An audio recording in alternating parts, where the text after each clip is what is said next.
The interesting question is whether on those issues, as you mentioned, energy, the environment, and even questions like the online harms bill, whether actually the Conservatives are now so addicted to fighting amongst themselves that they're going to carry on doing that, or whether they can make some semblance of being united. But I would be amazed if we see a major change in style from Keir Starmer. I don't know whether he's capable of it. I mean, he's just going to say, I am a responsible, middle-of-the-road person, and I'd be better at running the country on a stable footing than the Conservatives. And of course, what we are seeing is Rishi Sunak going on election footing, and he's putting in people to campaign. And clearly his strategy is to say that he has restored responsible government, that the economy is beginning to improve,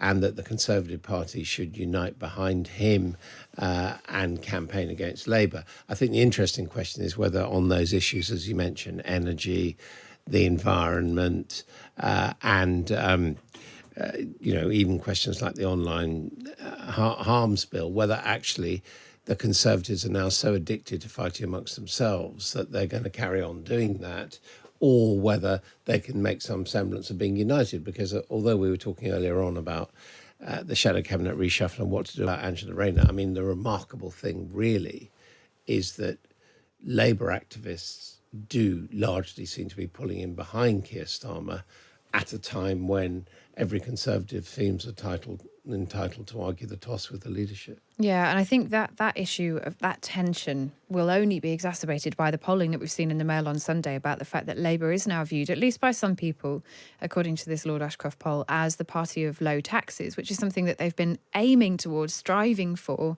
and has really kept them tied to this message of economic credibility, which is now causing a few issues in interviews like we saw for Bridget Phillipson this morning.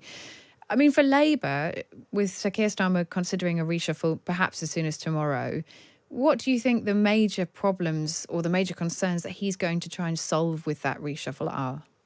I think, like all leaders, he has to get the message out that loyalty is rewarded, but at the same time, hard work and talent will be rewarded as well. And, let's be frank about it, there are some members of the shadow cabinet, you or I, might struggle to name them, or you probably wouldn't, I would. They may be moved to one side because they haven't been performing so well, and we may see younger, fresher faces coming up, just as we saw Claire Coutinho being promoted by Rishi Sunak, who's both loyal and the first person from the 2019 intake to actually get into the cabinet. So I think that is what we're going to see. But I would be amazed if we see a major change in style from Keir Starmer. I don't know whether he's capable of it. I mean, he's just going to say, I am a responsible, middle-of-the-road person, and I'd be better at running the country on a stable footing than the Conservatives. And of course, one of the other things that we're going to have this season, we talk about the party conferences, it's already appearing in the papers. Interesting story in The Guardian yesterday, one in the Sunday Times today. Remember Liz Truss? We've rather forgotten about her, but it's going to be a year since she went, and reminding people of the catastrophe of Liz Truss's 49 days in power, the omni-shambles budget and all the rest, is certainly going to be something that the opposition are going to want to do big time. Yeah, and Kwasi Kwarteng, of course, the former Chancellor, is coming off on Matt Chorley's programme tomorrow, so do tune in for that. Well, that certainly won't be a boring bit. Yeah. No, it'll be an absolutely fascinating interview about some of those things that went wrong and the reflections on where the party is now a year later. Clearly, some still yet to be convinced as Labour of the party of low taxes. Chris from Sheffield has texted in, said Labour are the party of low taxes, yes, until they win an election.